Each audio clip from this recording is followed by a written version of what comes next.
दोस्तों आज की एक्सप्लेनेशन की शुरुआत करने से पहले मेरे दूसरे चैनल क्लाइमेक्स सिविल पर न्यू सीरीज सेलेम को एंजॉय करना मत भूलिएगा और वीडियो पसंद आने पर प्लीज एक छोटी विनती है कि वीडियो को लाइक और क्लाइमेक्स सिविल को सब्सक्राइब जरूर करें। इससे मुझे बहुत मनोबल मिलता है ताकि मैं आपके लिए ऐसे ही एंटरटेनिंग कंटेंट और ला सकूं।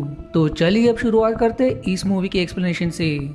मूवी की शुरुआत में हमें बताया जाता है कि 2019 में बहुत से नेचुरल डिजास्टर्स आई थी, जिन डिजास्टर्स की वजह से लाखों लोगों की जान चली गई। वहीं पूरी दुनिया अब पहले जैसे नहीं रह गई थी। पूरी दुनिया का वातावरण बदल गया था।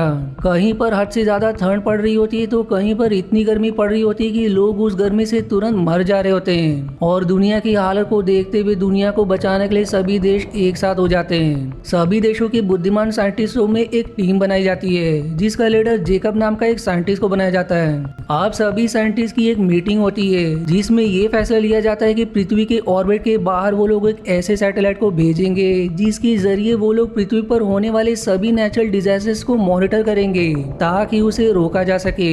आप प्लान के मुताबिक वो लोग एक डच बॉय नाम के एक सैटेलाइट को पृथ्वी के ऑर्बिट के बाहर भेजते हैं, जो एक ऐसा एडवांस सैटेलाइट होता है जो डिजास्टर को मॉनिटर करने के साथ साथ उसे खत्म भी कर दे रही होती है, जिससे धीरे धीरे पृथ्वी का वातावरण सही होने लगता है। अब क्योंकि इस सैटेलाइट को बनाने वाला जेकब होता है और जेकब ने इस सैटेलाइट को बिना यूएस सरकार के अनुमति के अंतरिक्ष में भेजा था, इस वजह से यूएस सरकार उससे नाराज हो जाती है। वो अब जेकब से सैटेलाइट के राइट्स मांगती है ताकि वो उस सैटेलाइट को पूरी दुनिया में बेचकर दुनिया का सबसे शक्तिशाली और अमीर देश बन जाए।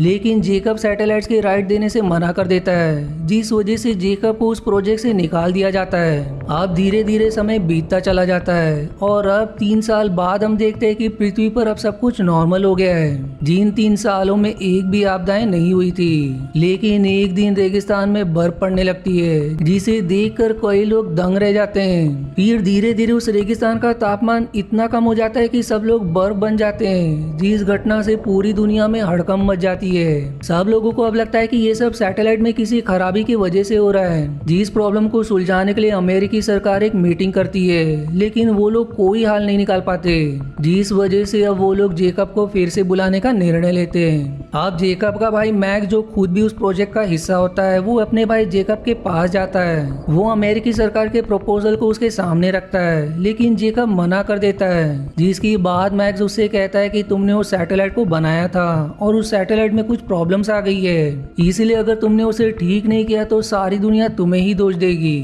अब मैक्स की बात सुनने के बाद जेकब टीम में शामिल होने के लिए राजी हो जाता है। फिर इसी दौरान हम डच बॉय सैटेलाइट को देखते हैं, जो सैटेलाइट बहुत ही विशाल होता है। वहीं सैटेलाइट से जुड़े छोटे छोटे सैटेलाइट्स भी होते हैं जो पूरी दुनिया में फैले होते हैं, जिन सैटेलाइट्स को डच बॉय सैटेलाइट के जरिए ही कंट्रोल किया जाता है। अब यहाँ डच बॉय सैटेलाइट पर हम एक इंडियन साइंटिस्ट को देखते हैं, जिसे ये पता चल गया होता है कि कोई उस सैटेलाइट के अंदर वायरस डालकर उसे अपने कंट्रोल में करने की कोशिश कर रहा है। इंडियन साइंटिस्ट अब वायरस से जुड़ी डेटा को एक हार्ड डिस्क में इकट्ठा करता है ताकि इसकी सूचना वो सरकार को दे सके, लेकिन सूचना देने से पहले ही वो मारा जाता है। जिसके बाद अब हम चाइना का सीन देखते हैं, जहाँ पर गर्मी अचानक से बहुत ही बढ़ गई होती है और फिर अचानक से वहाँ पर चारों तरफ से लावा निकलने लगता है। अब यहीं पर हम चाइनीज के एक साइंटिस्ट को देखते हैं जो यहाँ की सैटेलाइट को कंट्रोल करता है। वो किसी तरह से लावा से अपनी जान बचाते हुए एक सुरक्षित जगह पर आ जाता है, जिसके बाद वो जेकब के भाई मैक्स को कॉल करके उसे वहाँ की सिचुएशन के बारे में बताता है। वो अब मैक्स को मेन सैटेलाइट यानी कि डच बॉय को चेक करने के लिए कहता है। अब जब मैक्स डच बॉय को एक्सेस करने की कोशिश करता है तब वो ऐसा नहीं कर पाता,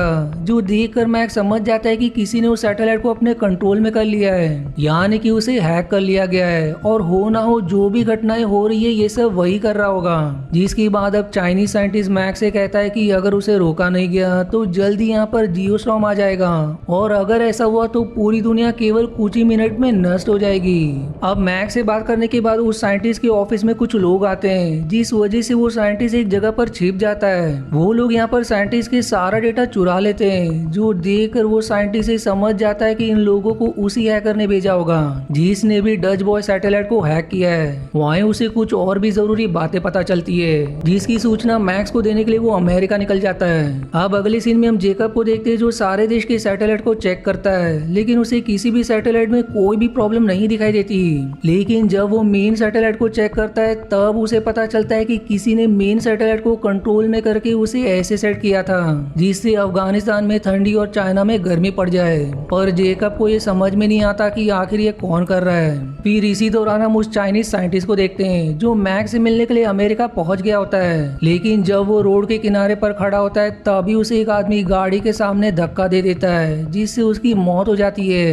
लेकिन मरने से पहले वो मैक्स को एक प्रोजेक्ट का नाम ज़ूस बोलता है। वहीं दूसरी तरफ हम जेकब को देखते हैं जो मेन सैटेलाइट को ठीक करने के लिए स्पेस में पहुंच गया होता है। वो अपने टीम के साथ मिलकर उस सैटेलाइट को ठीक करने की कोशिश करता है, लेकिन उसे प्रॉब्लम्स का पता ही नहीं चल पा रहा होता। पर इसी दौरान जेकब को ये पता चलता है कि जब अफगानिस्तान की सैटेलाइट को रिपेयर किया जा रहा था तब एक इंडियन साइंटिस्ट ने उससे जुड़ी डेटा को एक हार्ड ड्राइव में कॉपी किया था, लेकिन बाद में उसकी मौत हो गई थी। जिसके बाद जेकब अब किसी तरह से उस हार्ड ड्राइव को रिकवर कर लेता है। अब उस हार्ड ड्राइव के जरिए जेकब को ये पता चल जाता है कि मेन सैटेलाइट यानी कि डच बॉय के अंदर किसी ने वायरस डाल दिया है जिसके जरिए वो इस सैटेलाइट को कंट्रोल कर रहा है। उसे लगता है कि ये सब यूएस प्रेसिडेंट ही कर रहे होंगे ताकि वो पूरी दुनिया में सबसे शक्तिशाली बन जाए। इसलिए जेकब अपने भाई मैक्स को ये सारी बातें बताता है। अब मैक्स को जेकब की बातों पर यकीन नहीं होता, लेकिन वो अपने भाई से कहता है कि वो इस मामले की जांच करेगा।